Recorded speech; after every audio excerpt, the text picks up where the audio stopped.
Thanks for listening today. I want to be transparent with you. Besides hosting this podcast, I also work for Everly Health, our sponsor for today's episode. However, all views and opinions expressed on the podcast are my own or those of my guests, not those of Everly Health.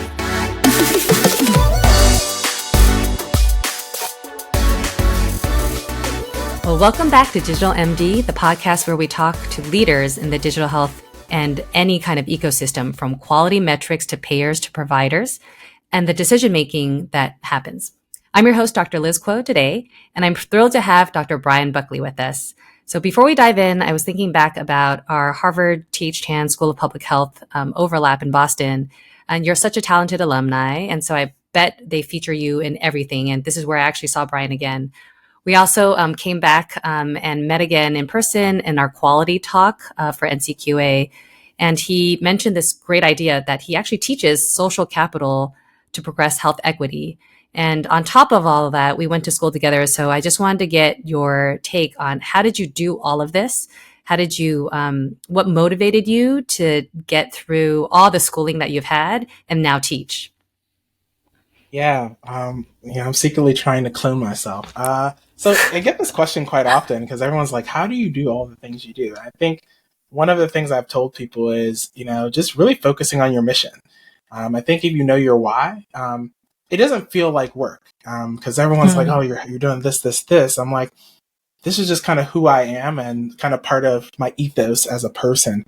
One of my grandfather's quotes that he would always tell me, and it's kind of like how I think about life. He was like, Bryan, we're on this world for two reasons. One, to make the world a better place with whatever talents, education, networks that we've been given. And then two, to build and coach on the next generation to build on that work. And so I kind of have always had this, I'm a doer and like, what can I actually get things done? But then I'm also a big person that likes to think about education and how I can share some of my own battle wounds and failures as an opportunity for others to learn and actually build on that so they don't make those same failures. So that's where teaching came into a big part of my life. And I remember even as a, Antiguan American, first generation, both my parents are from Antigua, like the idea of relationships and building community and social capital has always been important. I saw there being a gap, especially for people in the BIPOC community that didn't necessarily always have those connections or understand, and being able to share some of those frameworks and lessons learned so that they can also progress in their own career and also make the change that they want to see. I really love that. A side note, as you're talking about all of this, I actually wrote my medical school application on the battle scars of aging, but also of accumulating life experiences and using the network and the people that you are associated with to create your life mission and story. So this is incredible. And just as a quick background too, Bryan is the Director of Health Equity Initiatives at NCQA, which is a National Committee for Quality Assurance. He leads this program and integrating health equity concepts across various programs, and serves as an adjunct assistant professor at Georgetown University School of Medicine. So in this role, he also teaches, coaches, supports graduate students, and he's also on the board of the American Public Health Association, American Heart Association, and the Greater Washington, D.C. region. So a few quick things, as I think all listeners always want to know. Tell us about NCQA as an organization and why you decided to land here among all the great opportunities you could have chosen. Yeah. So I kind of alluded to the fact of finding your why. And so I looked at what was the need. So usually when I'm ever looking for a role, it's more of like, where can I really be uniquely qualified to help really evangelize or improve? And so when it came to NCQA, I looked back at my whole entire life story. And I've worked in so many different places. I've worked for a health plan. I worked for a hospital. I've worked in research.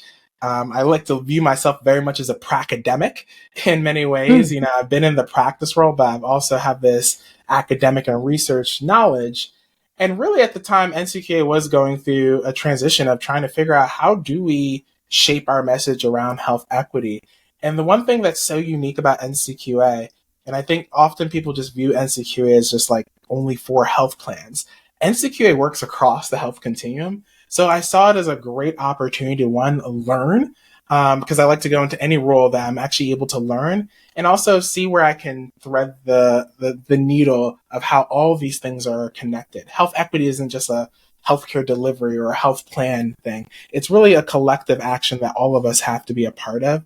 And since I've been at Hmm. NCQA, that's where I've put a lot of my efforts in thinking about our internal process, but then also our external collaborations with others, because we can't do health equity alone. We need to do it in collaboration with others. And so that's really my origin story of how I got to where I'm at and why Hmm. NCQA is just a really nice fit when it comes to the things I really feel passionate about and where I felt like I could make an impact. That's really great. I would love to hear what's your day to day like? Like we've talked before about some of the digital measures of health equity, how you're planning to set the policies around how do you track progress, quality metrics, and whatnot. Tell me about a general day. Do you meet with a lot of folks across different chronic disease management programs? Do we meet with different advocates for different types of services? It's funny. Every time everyone asks me what a typical day looks like, I'm like, what is a typical day? I feel like I'm in meetings all day long. So my role is really meant to think of it like the connective glue across our enterprise. So Mm. I oversee our enterprise strategy around how we think about health equity. So a lot of my work is super collaborative. And so many folks have heard me as I've talked. I always talk about the Justice League approach to how we do this work. There are Mm. many different superheroes all across our organization. We have Dr. Rachel Harrington, which leads a lot of our knowledge work as we're thinking about research and data. I have Liz Ryder, which helps me on the product side. There's so many different folks across our enterprise that are doing really good work. I am merely like the watchtower. So I help us really incubate, create alignment to seeing how are we creating our North Star around health equity. So what a typical day might look like is a lot of conversations internally with many different of my colleagues to say, okay, what are we learning from the ground, from frontline ground? And how do we position that within our own leadership team and how we think about shared messaging, but then also to the Mm. greater health community as well. So this might include talking with folks at the public policy side, because we know one of our big missions is to making sure that we're doing things in a federally aligned way. So it might be talking with Mm. different federal agencies, state governments, as many states are adopting some of our products like health equity accreditation. It might be looking at Hmm. research. I do have a small research program that I do. I like to keep my foot still in my research life I around love it. Me too. greenhouse gas reductions and community health worker Mm. programs, but then also Mm. even doing things around how we think about marketing and how we actually talk about health equity. Are we being very intentional and aware of the words that we use so we don't cause impact in the market? And so I kind of exist all around that. And I also serve as an advisor to our DEI council. So also do a lot of internal work. I'm working with our HR teams to making sure, do we have processes in place as we're thinking about a health equity mindset and equity by design, not this idea of like we bake equity, but really how do we start everything we do with equity at the center of how we think about it, and how are we really trying to address whole person care. And so that's where our data solutions come out, our digital quality measures come out, and how we think about product development. So the day could look like a lot of different things, and we talk to a lot of Hmm. different people. And I also like to talk to folks and just say, hey, what are you learning? And ways that I can also elevate other work that people are doing across the health continuum. I'm hearing all these great meetings and great programs. Would you be able to zoom in a bit and say, can you share a particular initiative or a project that you've led that really advanced health equity or met the mission that you were looking for? And what are the key factors that caused its success? I know we heard this great hero analogy of different folks. So how do you bring them together? And what was one thing that you feel like made a difference? Yeah, so one of the projects I started off really early on, and it just finished up. I'm really proud of it. Is a partnership that we have with the National Urban League on how do you start and scale and sustain community health worker programs. Often, Mm. when we talk about community health workers, we just talk about the worker, like, oh, we need more community health workers. But we really want to focus on the systematic piece of it. How do you think about programs and making sure that community health workers are integrated into clinical care processes, they are heard, there's bi-directional communication, and then how do we sustain a lot of Hmm. these efforts? And so we got a superstar group of different advisors across the health continuum, from the National Association of Community Health Centers to, folks at plans, and healthcare delivery, to really hear from them on what's actually working on the ground. From that, we actually synthesized much of their feedback into really thinking about how do you frame for community health worker programs? How do Hmm. you implement community health worker programs? And then how do you sustain community health worker programs? So we put out a free podcast, or not podcast, but free webinar series in 3-part series on all of those different pieces. And there's like a whole bunch of sub pieces in there. And we actually had community health workers be the ones that delivered this message, because we also wanted to be really intentional that although we were like the watchtower, as we're talking about Justice League, it really is on the frontline people to actually share what are the key successful programs and how we can elevate their stories. And it wasn't really just about NCQA or the National Urban League, but we were making sure that we were allowing them to tell their story about things that they have seen as successes and areas of opportunities. Hmm. So that's one area that I think I was really proud of. That we launched, and it's freely available on our website, and we've shared it with I many would, folks.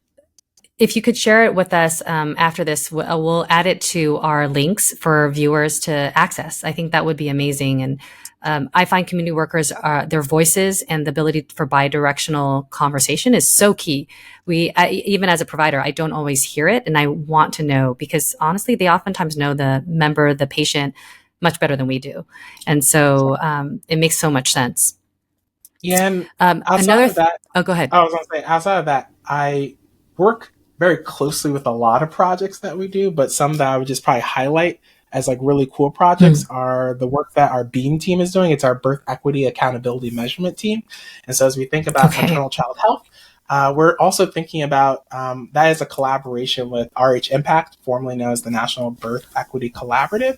And so one of the Yes. key pieces that I kind of more so focus on is as we're thinking about research and as we're thinking about product development, that we're doing things in concert with people. And so even that intentionality to work with different organizations like RH Impact or the National Urban League is intentional, because we want to make sure that we're not the ones that are doing this, but that we're doing it in collaboration. Could I ask? So, a lot of people always want to know when they want to work with government agencies or focus on certain areas, especially in minority health equity health. How do they get access to people like you that they can brainstorm with, or where should they start? Oftentimes, would they Google? Would they meet somebody and say, actually, let's say on the Medicaid side, they really want to support women and who are working different jobs and or managing their healthcare, trying to get pregnant, or how do they make sure that they're good birth outcomes? And it sounds like you're focused on a few of these initiatives that they wouldn't know otherwise that you're building. So how do you use this network? And we may talk a bit more about that even as you teach this at Georgetown on leveraging your social network to really drive health equity mission. Yeah, so I guess two parts to that. One, how do they learn more?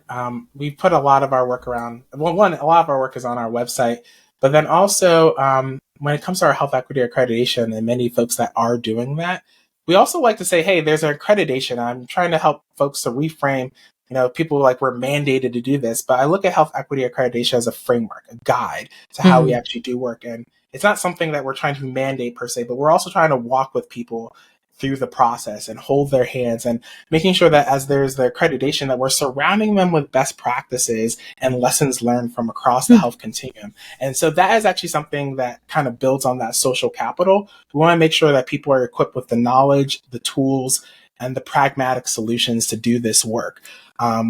Because we really see our mission at NCQA as how do we improve high quality healthcare? And we hope that that leads to better choices, better healthcare, and better health. So the second part around social capital, which is Mm. really what I think you were talking about, social networks. I actually teach that at Georgetown, my other hat, my professor Buckley hat, and specifically for BIPOC communities. And we know that as in my earlier training, I studied a little bit about social capital theory.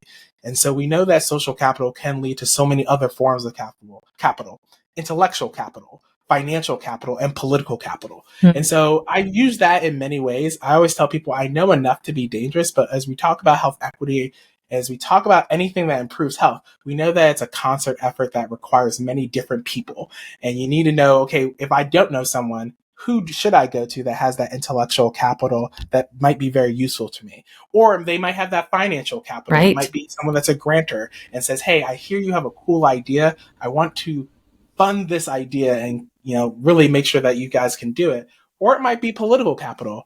Ain't no one's going to just listen straight to NCQA, but making sure that we're doing a lot of work together. And so one of the things Yes. that we're really proud of being part of is the Rise to Health Coalition, which is a Mm. group of many different health actors across the health continuum that have gone together to talk about how do we advance health equity together over the next 3 years. And in that process, it was amazing because it was also us being able to see each other like, oh, you're measured for this. Oh, well, I'm measured for that, or I get penalized when I've Hmm. done this. And even us understanding of the language that's used in different settings, FQHCs having a different languages, hospitals having a different Yes. language, health plans, providers having a different language. And so really this coalition was really meant to, one, see each other, and making sure that health equity actually will start with us seeing each other. And then hopefully we can use our own social capital to make sure that those gains are felt throughout the areas that we have influence in. I And so really like that because I also, oh, go ahead, please. I was gonna say, I also tell med students, there's always the ability to exercise leadership. You do not have to have a formal role of authority, but that every med Hmm. student that I teach, any student I teach, you have a sphere of influence, whether it's talking with your parents, whether it's talking with your network, whether you're on some team, you have the ability to exercise leadership. And leadership is the ability to bring people along with you and build those collective coalitions. And so that's one thing that I do stress with people with their social capital. Start small, but then build it up over time to make the impact that you want to see. I'm so glad we got that point because I completely agree. I think people sometimes feel like they don't know what to do with their time or next job or whatnot, but you actually do have a sphere of influence, right? And starting with your network and the people. And I also like this concept of language. I think language is one thing where within the healthcare system, there are so many different stakeholders. So they have different incentives and motivations to do certain things. And if you can speak their language, so for payers, oftentimes it is the focus on total medical cost reduction and or hitting NCQA quality metrics for stars or HEDIS ratings. For an employer, oftentimes that is more productivity, retention, building healthcare benefits, reducing costs for their employees, and reducing premiums. And so focused on different stakeholders and the language that they use to convince them makes a ton of sense. I think another thing that always comes up, and would love to hear your thoughts too, is how do you think about within the innovation space, technologies and strategies that meet the digital measures and the things that you're mentioning.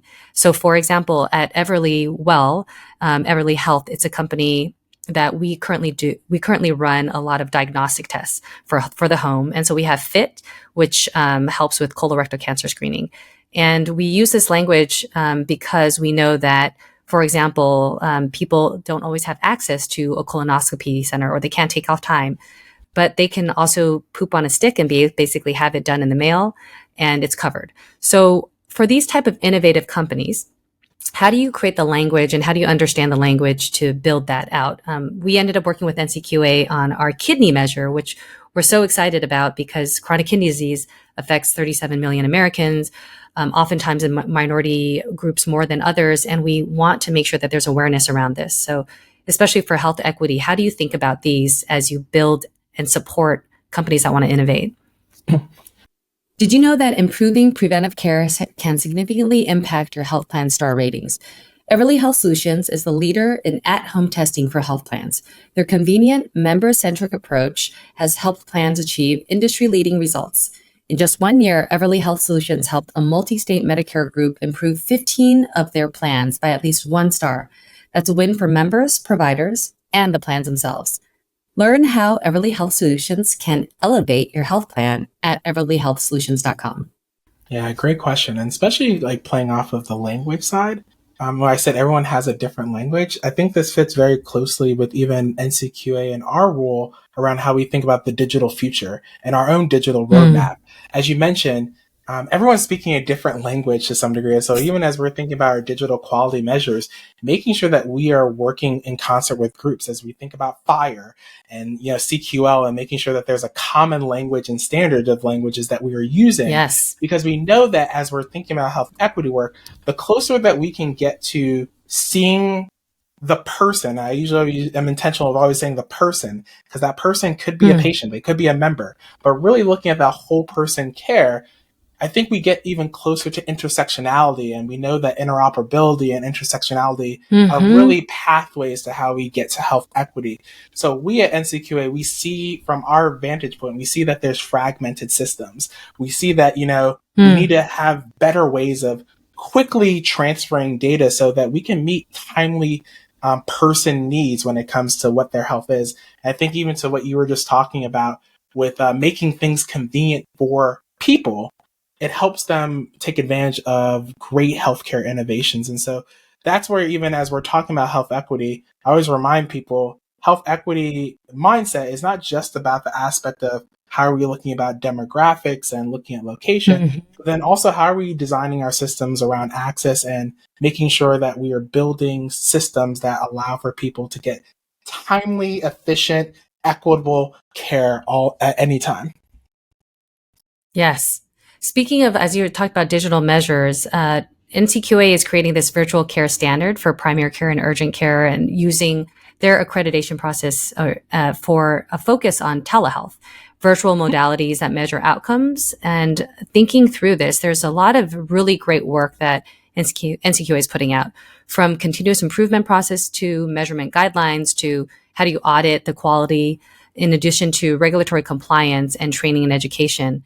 Are you working on a lot of this on the digital metrics side too? And is there a focus right now to build not only the language, but also the process for more oversight and guidelines for it? Yeah, I like the word guidelines more than oversight, but more of like the Hmm. aspect, especially as we're seeing virtual. I think this came up especially out of the COVID-19 pandemic. We saw the really the scale of virtual modalities, and this actually even ties in well as we talk about.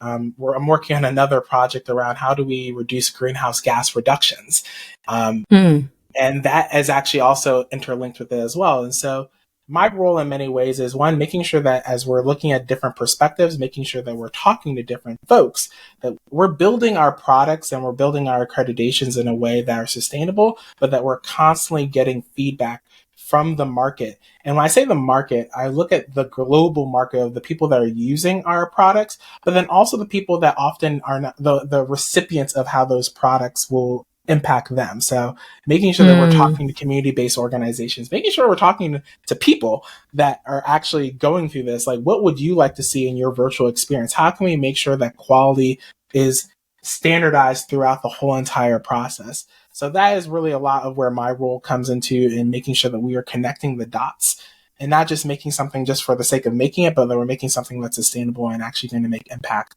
for people and the communities that they live in. Okay. So I definitely feel like you talked a lot about how you work through the networks, how you gauge, and how you give guidance. How do you then measure success in the realm of health equity? Because success can be sometimes challenging to like specifically qualify. And then do you quantify it in a certain way? What metrics or indicators do you prioritize when you're looking at the impact of your initiatives? And how do you help other companies that want to meet these metrics and show that I think not only the storytelling to get there, but also the benefit of what matters. Yeah, so that's all to your point. It's always a really hard one to trying to figure out the actual metrics of impact. Personally, for me, I like to look at it both from a quantitative and a qualitative perspective. As we talk about engaging with communities and people, one, do they feel heard and do they feel a sense of respect? So I think there's a lot of aspects of the experience that people actually have going through the health ecosystem. Do they feel heard? Mm. Is there dignity and respect? And I think that is something that we often undercut. That if people feel Mm. heard and seen, that's actually considered a part of success. In an aggregate side, as we're thinking about measures, I do think we look to see, are we actually reducing some of those disparities? Are we thinking Mm. about successful partnerships? Are we thinking about Like, for example, NCQA, one of our big focuses this year is around behavioral health. Do we feel like people look at our behavioral health metrics and feel that they're making an impact? And so for us, impact can look more of the people that are utilizing many of our services and our offerings. Do they Mm-hmm. feel like it was a benefit and it helped them? I like to look at NCQA as more of a catalyst organization, not necessarily the ones that's like the impact of every single thing, but do people feel like we're listening to them, we're incorporating their feedback and allowing them or more so, are we supporting the initiatives that they're doing for their community? Since our community is kind of everyone in healthcare, that's kind of the people that are our main center. But then also looking at some of the future metrics around, are we actually seeing nationally and in different states Yes. and modalities, are we seeing those outcomes improve, and especially around as we think about race and ethnicity. So even some of the work that we're Yes. doing around stratification and HEDIS, around our race ethnicity stratification work, as we collect data and we publicly report that, that will also be something that we will look at as success. Are we seeing people actually collecting this data? And there's a certain threshold of people collecting race ethnicity data. But then two, are we actually seeing impact as we're looking at disparities or reduction of So, disparities? especially as you're thinking about the success metrics, are there areas that are challenges in working towards transformation and equity? And then a second question after that is sort of as we look towards the future, what are key trends or shifts you anticipate in the field of health equity, and how should healthcare organizations and professionals be prepared to meet these challenges? Yeah, I think some of the future challenges that we'll see with health equity, I think one that's on everyone's mind is the role of Gen AI, and how we think about making sure that, as often we hear the term, let's bake health equity into all that we do, which I hate that term quite a lot, because one of the things that it doesn't take account to is that a lot of inequities are baked into a lot of our processes. And I think as we think about AI, it's based off of things that have already existed. And we have to have that assumption that everything that existed had a lot of aspects of inequities baked in Mm-hmm. and built into it as a design. So I think that's one challenge that we'll see in the future. But I think also around how we think about behavioral health. I think behavioral health, especially coming out of the pandemic, that is a big area of ours, and making sure that people are also seeing and even expanding our own definition of health. Often we think of health in that physical side of, are you physically well? But we know that your mental health is so important. Even some of the measures that we have been looking around isolation and looking at how do we actually look at quality from this more broader spectrum of health and wellness. So I think those are going to be challenges. And how do we think about the intersectionality of a lot of the data that we're doing? Yes. Especially as we're still even talking about looking at demographics and stratification, we're still looking in one dimensions right now.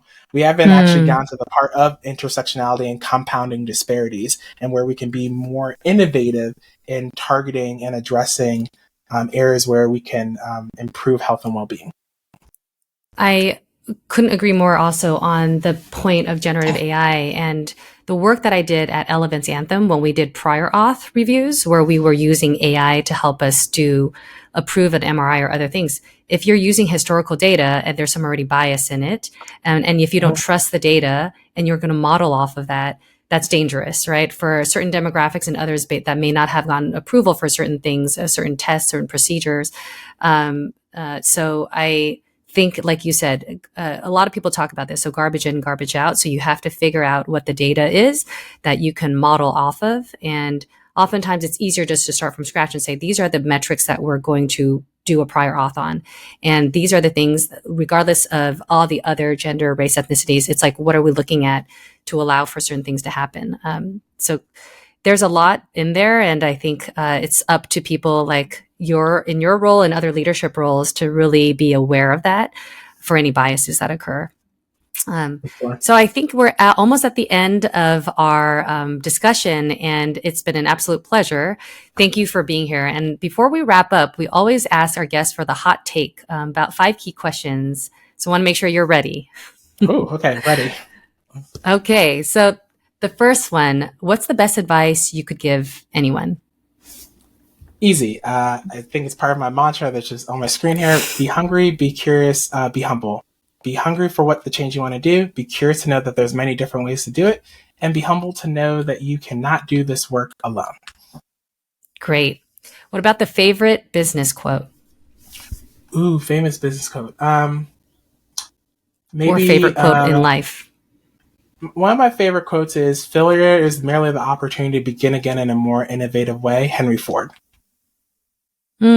That's really great. How about hardest challenge and how do you overcome challenges that just in general for anybody, but hardest challenge you've had in the past? Ooh, the hardest challenge is to work with people that just really honestly don't get it. And I think the way that I have tried to overcome that is, one, by just sitting with them and really allowing them to share their story. Because sometimes I realize it's not so much that they disagree with you, they just more so want to be heard and acknowledged.